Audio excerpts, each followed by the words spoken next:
De nos jours, Internet occupe certainement une place prépondérante dans la vie de la plupart des hommes. Plus encore pour les personnes qui ont des activités en ligne, car certains en ont fait leur gagne-pain. Je n'en suis pas en reste, car au quotidien, que ce soit à travers les réseaux sociaux ou à travers des sites, je propose également mes produits et mes services afin de pouvoir satisfaire un bon nombre de personnes, mais également me faire des revenus. Lorsqu'on vend sur Internet, le nerf de la guerre, ce sont les données. Les données sont hautement importantes et même les plus importantes parce qu'il faut savoir comment les capturer, comment les traiter et ensuite comment les exploiter. Dans cette vidéo, je te partage ce que je fais au quotidien comme astuce afin de pouvoir effectuer cet ensemble d'opérations de capture, de traitement et d'exploitation de données. Je suis certain que cette vidéo pourra t'aider à mieux utiliser ou à mieux rentabiliser ton activité en ligne. Reste jusqu'à la fin et je suis certain que tu ne seras pas déçu. Donc ce que je vais te montrer aujourd'hui, c'est comment est-ce que tu peux capturer les données, comment tu peux les traiter et enfin comment est-ce que tu peux faire pour pouvoir les exploiter. La première étape, c'est la capture des données. Pour capturer les données, il existe plusieurs moyens. Ce que moi j'utilise régulièrement et sur la plateforme Facebook ou sur tous les autres réseaux sociaux, c'est que je vais créer des contenus et à la fin je vais mettre ce qu'on appelle un tunnel qui est généralement un lien Google Form. Donc là on a le choix entre un lien Google Form ou alors des redirections WhatsApp ou des numéros de téléphone par exemple. Pourquoi je n'utilise pas trop WhatsApp? C'est parce qu'en réalité le Google Form permet de recueillir des données qui pourront justement être analysées afin de pouvoir optimiser ce qu'on fait. Par contre, lorsqu'une personne vous contacte sur WhatsApp, vous n'avez pas directement son nom, vous n'avez pas directement son âge, vous n'avez pas directement son profil, pas sa profession et ça ne vous permet pas de pouvoir faire réellement une étude sur ces données-là afin de pouvoir les exploiter plus tard. Si vous ne comprenez pas ce que je suis en train de dire, c'est pas grave parce que dans la suite, vous allez certainement mieux comprendre cela. Donc, comme je disais, la première étape, c'est la capture des données et pour ça, moi, j'utilise généralement un formulaire. Donc, dans la première étape, je vais vous montrer rapidement en quelques secondes comment est-ce qu'on crée un formulaire Google Form afin de pouvoir recueillir les données. Donc là, on va aller sur mon PC afin de pouvoir faire la démo. On y va. Donc là, je suis sur mon ordinateur et pour pouvoir créer un nouveau formulaire, je vais tout simplement ouvrir un nouvel onglet et taper Google Forms. Tout simplement, je valide. Et là, je vais aller à Google Forms Sync. J'entre. Et là, donc, je vais pouvoir créer un nouveau Google Form. Donc, pour toutes les personnes qui utilisent la première fois, ça va se présenter comme ça. Vous allez à formulaire vierge. Et ensuite, au niveau de formulaire vierge, le formulaire se divise principalement, je vais dire, en deux grandes parties. Dans la première partie, on a le titre du formulaire ainsi que la description du formulaire. Et dans la deuxième grande partie, on a les informations que vos prospects ou alors vos visiteurs vont pouvoir remplir dans le formulaire en question. Donc, je vais commencer avec la première partie. Pour ce test, on va réaliser un formulaire dans lequel on enregistre tout simplement les informations des personnes qui veulent par exemple souscrire à notre offre de devenir vendeur de la SUA. Donc là, je vais mettre dans le titre du formulaire, devenir vendeur SUA. C'est bon, on ne va pas faire un truc compliqué. Ensuite, en description, là, j'avais déjà préparé un petit truc. Je vais tout simplement venir faire copier. Donc, je vais venir faire copier. Hop. Et puis là, je vais coller. Je pourrais effacer les espaces plus tard. Donc là, on a notre titre de formulaire ainsi que notre description qui est faite. Dans la deuxième étape, c'est pour recueillir les données. Je vais commencer par prendre la civilité de la personne. Là, je vais donner au choix, soit monsieur, soit madame, soit monsieur, soit madame, honneur aux dames, soit mademoiselle, soit monsieur. Donc, ce sont les gens que nous on connaît ici. Les autres qui viennent d'ailleurs, là, on ne connaît pas ça. Je vais rendre ça obligatoire. Ensuite, je vais mettre nom, nom et prénom. Je vais recueillir cette donnée. Il y a ce qu'on appelle le type de fichier ou du moins le type d'information que vous voulez recueillir. Ici, par exemple, c'était déjà par défaut choix multiple. Mais ici, quelqu'un doit pouvoir saisir dans le clavier son nom. Donc, je vais changer à choix multiple en prenant réponse courte. Là, j'ai recueilli le nom, le prénom. Je vais aussi mettre ça obligatoire. Je vais cliquer sur plus. Ensuite, je vais recueillir numéro de téléphone. Très important. Là, je vais soit choisir réponse courte, soit choisir qu'on puisse mettre des nombres. Mais le danger avec les nombres, c'est que la personne ne pourra pas mettre son indice téléphonique. Et si jamais il met autre chose, comme par exemple un caractère, ça pourra tout simplement refuser. Donc, ce que je vous conseille là, c'est de mettre tout simplement des réponses courtes. Donc, vous mettez toujours réponse courte et la personne pourra elle-même entrer son numéro de téléphone. Ce sont les principales informations. On va créer un formulaire assez simple. Dernière information, on va prendre adresse email. Et ici, même chose, il y a toujours une option mail, mais je ne vous conseille pas. C'est mieux de pouvoir choisir réponse courte parce que si la personne met un mauvais mail, parfois les gens mettent arrobase au lieu de mettre Gmail, mettent Gmail. ce qui fait que ça ne va pas valider. Elles auront du problème à remplir votre formulaire. La deuxième partie, on voit le traitement de données. Donc, à ce niveau-là, vous pourrez arranger le problème. Mais si réellement vous n'avez pas déjà les données, ce sera très difficile de pouvoir le faire. Donc, ici, je vous suggère vraiment de pouvoir toujours laisser réponse code. On clique sur réponse code. Et hop, on va mettre aussi en obligatoire. Et le formulaire est créé. Bon, on va ajouter une image aussi qui permet de pouvoir visualiser ce qu'on veut. On va venir là à personnaliser. Et ici, on va choisir une image. Donc là, je vais aller dans mes images, à importer, pardon. Je vais aller à mon bureau et j'ai ce fichier que j'avais déjà préparé. Je l'importe. Je vais recadrer. Bon, je vais mettre ça ici. On va mettre ça ici.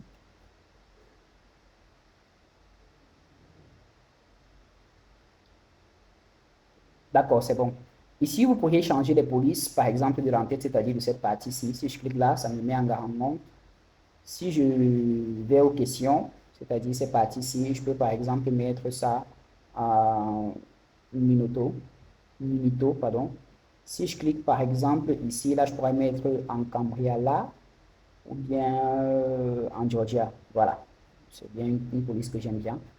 Et là, c'est bon. Donc, j'ai mon formulaire qui est créé. Ensuite, je dois récupérer tout simplement le lien que je vais pouvoir utiliser comme tunnel. Donc, pour récupérer le lien de mon formulaire, c'est quelque chose d'assez simple. Une fois que le formulaire est créé, il faut également d'abord recueillir les données. C'est-à-dire, là, je vais créer ce qu'on appelle un sheet, un Google Sheet. Donc, c'est une sorte de base de données, ou du moins, c'est une sorte de fichier dans lequel les informations vont s'enregistrer lorsque les personnes vont pouvoir cliquer sur votre formulaire. Donc là, je vais mettre devenir vendeur pour garder le même nom. SUA, c'est parfait. Je vais dire créer. Donc, il va créer un nouveau sheet. Une fois que c'est fait, vous allez voir que ça va immédiatement s'ouvrir. Voilà, devenir vendeur. Donc, voilà les informations qu'on aura demandées. À chaque fois qu'une personne va remplir le formulaire, ça va se remplir là. Là, je retourne au niveau de mon formulaire. Et la dernière étape, justement, pour pouvoir clôturer avec la création de mon formulaire, c'est une chose assez simple que je vais faire. C'est que je vais tout simplement venir là, je vais cliquer sur aperçu pour voir à quoi est-ce que ça ressemble. Ok, ça c'est ce que l'utilisateur va voir une fois qu'il va cliquer sur le formulaire. Je pense que tout est correct. Bon, à part peut-être cet espace qu'on pourra modifier en réduisant la taille ici. Je pense que là, ça devrait être bon. Donc ensuite, je vais venir, je vais créer le lien. Là, je viens tout simplement obtenir le lien. Hop. Et j'appuie tout simplement sur obtenir le lien, ce qui fait que j'ai le lien. Une fois que j'ai mon lien, je vais pouvoir tout simplement remplir et voir à quoi est-ce qu'on a fait. Donc là, je vais directement remplir.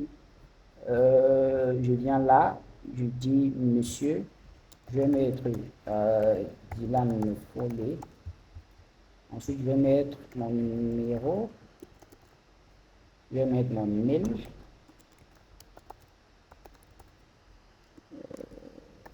Gmail.com. Et je vais appuyer sur envoyer. Ça devrait automatiquement pouvoir se charger une fois que j'ai envoyé dans ma base de données. Vous voyez là, je vais remplir une seconde fois, envoyer une seconde réponse pour qu'on ait vraiment deux informations dans le fichier. Je vais toujours choisir, là je vais mettre Cordo. Cette fois-ci, je vais mettre ce numéro. Ah, le mail, je ne l'ai pas rendu obligatoire en type mail, donc ça devrait pouvoir fonctionner sans souci. Donc, voilà les deux informations que j'ai dans mon fichier. Ensuite, on va passer au traitement des données. Le traitement des données, ça veut dire quoi? Qu'est-ce que vous voulez faire des données? C'est ça le principal objectif ou la principale question que vous devez vous poser. Parce que c'est cette question-là qui va permettre de pouvoir orienter les actions que vous auriez à poser dans votre base de données. Moi, lorsque je recueille des données, la première étape, c'est de pouvoir contacter ces prospects-ci afin de pouvoir leur proposer nos produits ou nos services, ou le produit ou le service pour lequel ils se sont enregistrés. En l'occurrence, pour ceci, il s'agit de devenir vendeur de la SUA. Donc, ce que je vais faire, c'est que je vais aller dans mon WhatsApp et je vais contacter individuellement ces personnes. Mais comme moi, je suis un vendeur et qu'au quotidien, je cherche à optimiser ce que je fais, je ne vais pas les contacter un à un parce que c'est pénible, c'est épuisant. Ce que je vais faire, c'est que je vais utiliser un logiciel ou un outil qui me permet de pouvoir les contacter tous en utilisant un seul clic. Donc, je vais aller vous montrer l'outil sur mon WhatsApp afin que vous voyez de quoi est-ce que je parle. Ça, on a fini avec, donc on peut fermer.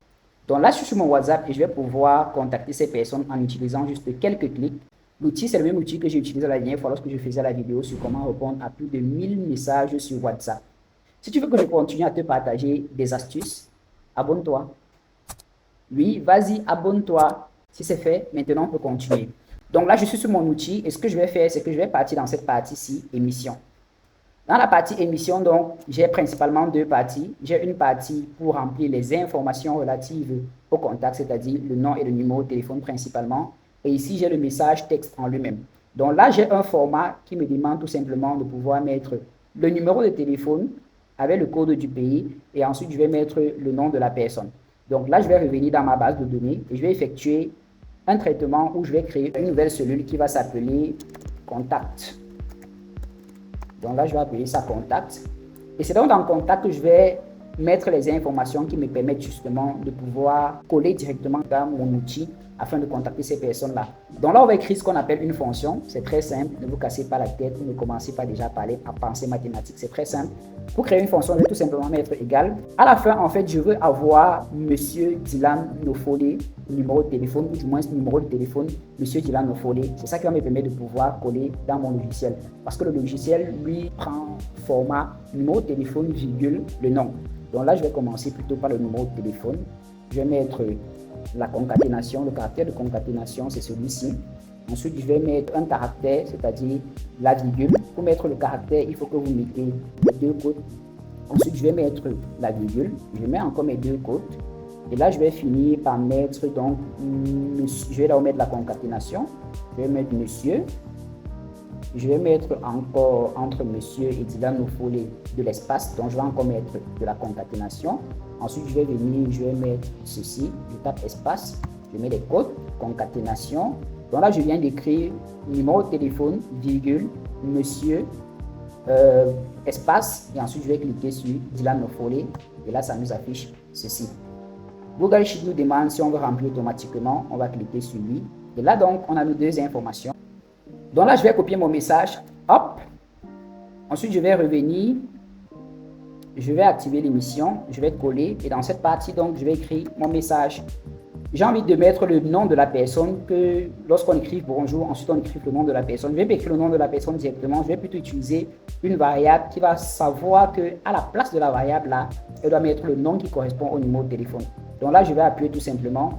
Et à ce niveau, je vais cliquer sur variable plus. Donc, il y a plusieurs types de variables. Lorsque vous avez enregistré le numéro de téléphone, lorsque la personne a mis son nom sur WhatsApp. Si la personne a par exemple mis baby girl sur WhatsApp, c'est baby girl qui va s'afficher. Donc, je vais cliquer sur variable 1. Et je vais dire off, tout simplement. Bon, ça c'est juste pour la démo. Une fois que c'est fait, ici aussi je peux rajouter un média. Donc là, je vais par exemple venir. Et ici, je vais cliquer sur ajouter un média. Je vais revenir au niveau de mon bureau. Je vais prendre le même média que j'avais d'abord sélectionné. Ensuite, je clique sur aperçu. Sur aperçu, on me montre que les numéros de téléphone sont valides. Voici les messages qui vont s'afficher pour chacune des personnes. C'est exactement ce qu'on voulait. Première personne, Monsieur Dylan Nofole, off. Deuxième personne, Monsieur Cordo, off. Donc là, ça va à la ligne. Ensuite, ça va afficher off. Je mets suivant. Commencer. On va me donner un message d'avertissement si je valide. Je vais dire OK, je valide. Et là, il lance l'opération tout seul. Et en quelques secondes, juste, il va envoyer à la première personne. Ensuite, il va envoyer à la seconde personne. Donc, vous allez voir, le statut pour les deux, c'est correct. Donc, vous allez voir si je ferme cette fenêtre et je reviens là, je vais déflouter les messages.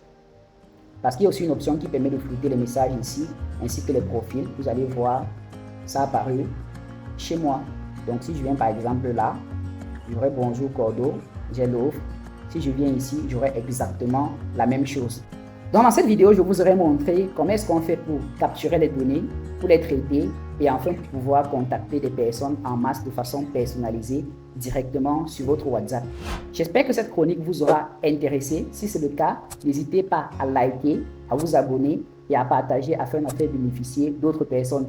Si vous avez des questions ou des préoccupations, n'hésitez pas à les mettre en commentaire et je me donnerai un plaisir de pouvoir vous répondre. On se dit à très bientôt pour notre contenu. Ciao.